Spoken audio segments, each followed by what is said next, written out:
श्री गुरुवे नमः। प्रणाम भगवान। मैं अमृत का सागर परम पूज्य स्वामी निरंजन देव जी महाराज का अद्भुत ग्रंथ ब्रह्म विद्या का। और भगवान आज का टॉपिक है कर्म से मोक्ष नहीं।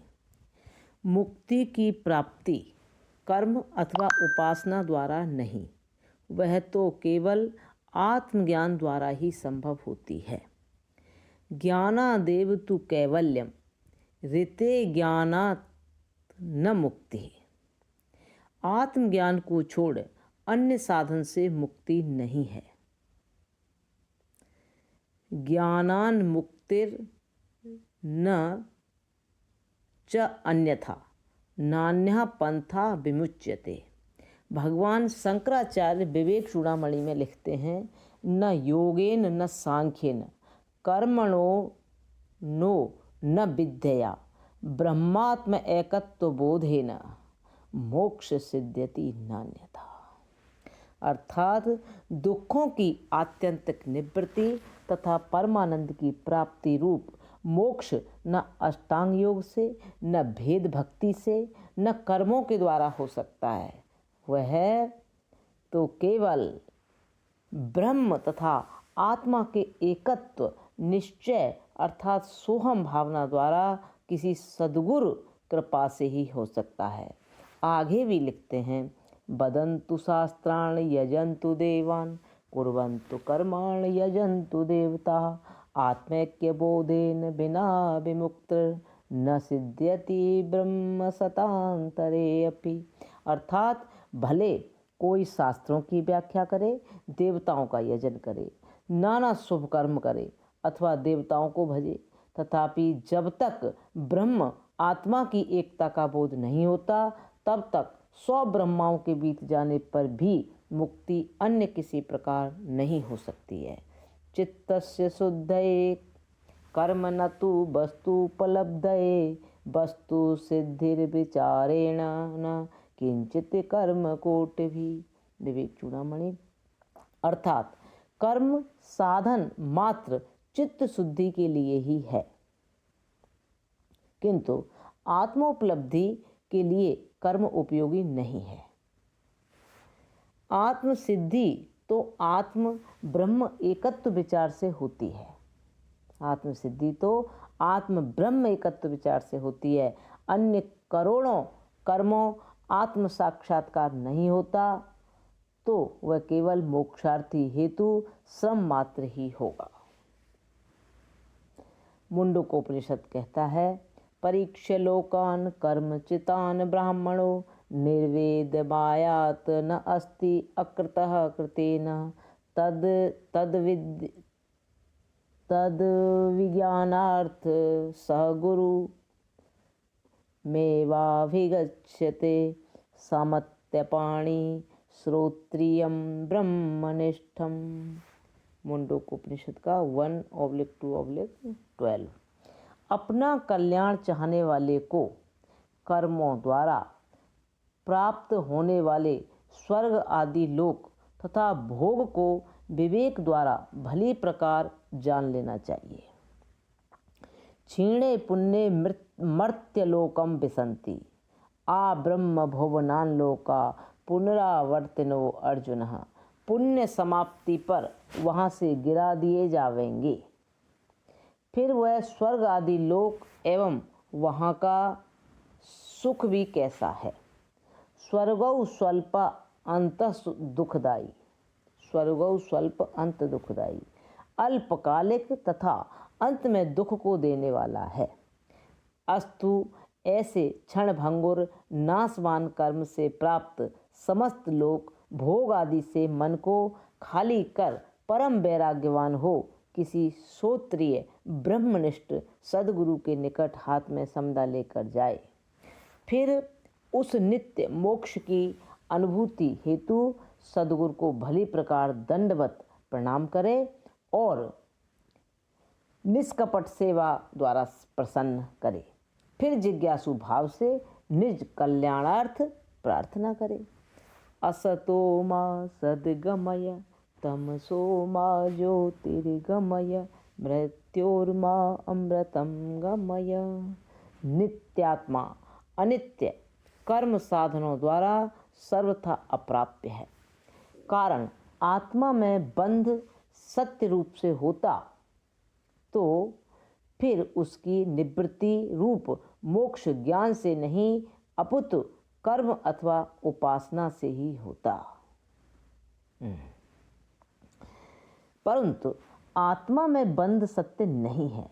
जैसे मंद अंधकार में पड़ी रस्सी में सर्प भ्रांति हो जाने की तरह आत्म अज्ञान से बंध भ्रांति हो रही है।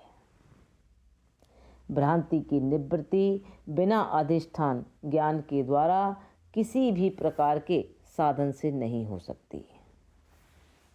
जैसे रस्सी में भ्रम से प्रतीति रूप सर्प केवल रस्सी ज्ञानोदय से ही दूर होता है, उसी प्रकार आत्मा के अज्ञान से प्रतीति रूप बंध आत्मज्ञान से ही दूर होगा। यदि कर्म का फल मोक्ष होगा तो वह मोक्ष अनित्य होगा। यदि कर्म का फल मोक्ष होगा तो वह मोक्ष अनित्य होगा। ऐसा नियम है कि जो कर्म का फल होता है वह अनित्य ही होता है। जैसे कर्म का फल अन्न, धन, घर, शरीर, मशीनें इत्यादि समय के बाद नष्ट हो जाते हैं, इसलिए अनित्य हैं। सकाम कर्मों के फलस्वरूप जो स्वर्ग रूप अदृष्ट फल है वह भी अनित्य है। यदि मोक्ष को भी इसी प्रकार कर्म का फल मानेंगे तो मोक्ष भी कर्मों के फल की तरह अनित्य ही होगा। अस्तु कर्म का फल मोक्ष नहीं है। इसी प्रकार उपासना का फल भी मोक्ष नहीं है, क्योंकि उपासना भी एक प्रकार का मानसिक कर्म है। उसका फल भी वैकुंठ आदि लोक की तरह नाशवान ही होगा। निवृत्तम कर्म सेवेत प्रवृत्तम मत परस्त्यजेत जिज्ञासायां संप्रवृत्यो नाद्रियेत कर्म चोदनाम। भागवत 11/10/4। जो जन आत्मज्ञान के इच्छुक हैं उनका कर्तव्य है कि उन्हें विवेक, वैराग्य, सठ संपत्ति, मुमुक्षुता, श्रवण, मनन, निधिध्यासन तथा तत्व और त्वम पदार्थ शोधन ये ज्ञान के 8 अंतरंग साधनों को ही अपनावे।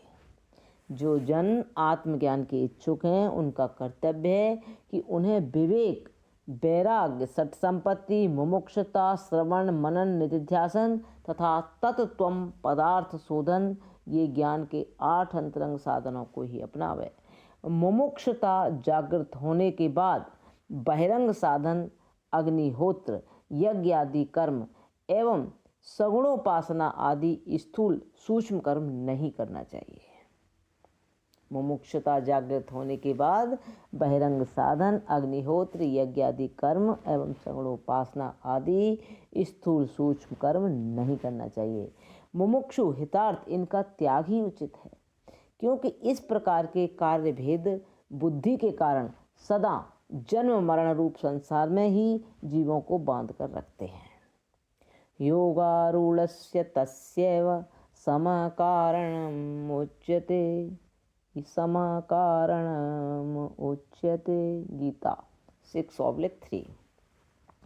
कर्म का उपयोग कहाँ तक है, इसके लिए ज्ञानेश्वर कृष्ण कहते हैं, मुमुक्षुता जागृत होने के लिए सर्वप्रथम कर्म की आवश्यकता है। किंतु मुमुक्षुता जागृत होने पर उसके लिए कर्मों का त्याग ही कर्तव्य है। यदि वह मुमुक्षुता जागृत होने पर भी पूर्ववत कर्मों का सेवन करता रहेगा तो उत्पन्न मुमुक्षुता भी नष्ट हो जाएगी। सर्व कर्माखिलम पार्थ ज्ञाने परिसमाप्यते। गीता 4:33। समस्त कर्मों का फल साक्षात या परंपरा से दृष्ट अदृष्ट रूप से ज्ञान का अधिकारी बनाने में है। एवं ज्ञानाधिकारी हो जाने के बाद कर्म उसी प्रकार व्यर्थ हो जाते हैं जैसे किनारे पर पहुंचते ही नौका व्यर्थ एवं त्याज्य रूप हो जाती है। जिज्ञासायाम संप्रवृत्तो नाद्रियेत कर्म चोदनाम, अर्थात जिज्ञासा में प्रवृत्त हुआ साधक कर्म विधि का आदर न करे। भाव यह है कि ज्ञान मार्ग में प्रवेश पाने के बाद अर्थात वेदांत श्रवण मनन के साधन में चल पड़ने के बाद फिर सगुण उपासना एवं यज्ञ आदि के विधायक उपासना कांड सहित कर्म कांड का आदर न करे, यानी फिर लौटकर कर्म आदि में प्रवृत्त होकर आरुण पतित न बने। जो लोग हट करके ज्ञान मार्ग में जाने पर भी भेद उपासना यानी सगुण भक्ति में प्रवृत्त रहते हैं उसे छोड़ते ही नहीं हैं। कर्म उपासना एवं ज्ञान के पृथक पृथक उपयोग को न जानने के कारण ही ऐसा करते रहते हैं। इसी कारण वे दोनों अग्नि एवं जल मिश्रण की तरह बेमेल उपासना का मिलान करते रहते हैं। इसी से उनकी श्रद्धा भक्ति का पता चलता है कि उन्हें स्वयं को अपनी निराकार अथवा साकार किसी भी साधना पद्धति पर पूर्ण विश्वास नहीं है। अन्यथा यह दुविधाजनक सोचनीय अवस्था क्यों होती? क्या दो नावों पर एक साथ पैर रख नदी पार हो सकते हैं? केचित द्वंद्वातीत वितर्कवादिनः तदप्यसद दृष्ट विरोध कारणात् देहाभिमानाद विवर्धते क्रिया विद्यागता अहंकृति प्रसिद्ध्यति। राम गीता 4। राम लक्ष्मण से कहते हैं, ज्ञान एवं कर्म में जो इस प्रकार मेल करते हैं। राम लक्ष्मण से कहते हैं, ज्ञान एवं कर्म में जो इस प्रकार मेल करते हैं, उन कुतर्की के कथन में प्रत्यक्ष विरोध होने के कारण तथा संपादन करने की आशा या दुराग्रह उचित नहीं है, क्योंकि पूजा अग्निहोत्र आदि कर्म देहाभिमान से ही संपन्न होते हैं। द्वैत बुद्धि बिना भेदोपासना कर्म हो ही नहीं सकते, और ज्ञान तो अहंकार देहाभिमान के नष्ट हो जाने पर सिद्ध होता है। राम गीता में पुनः इसी बात को कहते हैं। राम गीता में उदेति कर्मा अखिलम कारिका आदिभिः निर्हन्ति विद्या अखिलम कारिका अधिकम, अर्थात कोई भी कर्म अथवा उपासना सब कारक आदि की सहायता से, यानी मैं करता हूँ, मैं भोगता हूँ, मैंने यह किया, मैं ऐसा करूँगा, यह देवता है, यह यज्ञ सामग्री है, मैं वैसा करूँगा आदि भेद भावना के द्वारा ही होता है। जबकि ज्ञान सोहम शिवोहम अहम ब्रह्मास्मि, अर्थात वह परमात्मा में स्वयं हूँ, इस अभेद निश्चय से चलता है। इस कारण कर्म एवं ज्ञान परस्पर विरोधी होने से एक साथ नहीं हो सकते हैं। जैसे दूध व खटाई एक बर्तन में एक काल में नहीं रह सकते, उसी प्रकार एक काल में एक साधक द्वारा कर्म तथा ज्ञान का अनुष्ठान भी नहीं हो सकता। आदौ स्ववर्णाश्रम वर्णितः क्रियः कृत्वा समासादितः शुद्धमानसः समात्प तत्पूर्वमुपात्त साधनः समाश्रयत सद्गुरु मात्मलब्धयो। हे लक्ष्मण, अपने अपने वर्णाश्रम धर्म के अनुसार कर्म करके अंतःकरण में ब्रह्म जिज्ञासा उदय होते ही समस्त कर्म उपासना का त्याग कर दे। फिर आत्म साक्षात्कार हेतु किसी सद्गुरु की शरण में जाए। यावत् पश्येद खिलो मदात्मकम तावन मदाराघन तत्परो भवेत्। श्रद्धालुरत्युर्जितः भक्तिलक्षणो पस्तस्य दृश्यो अहम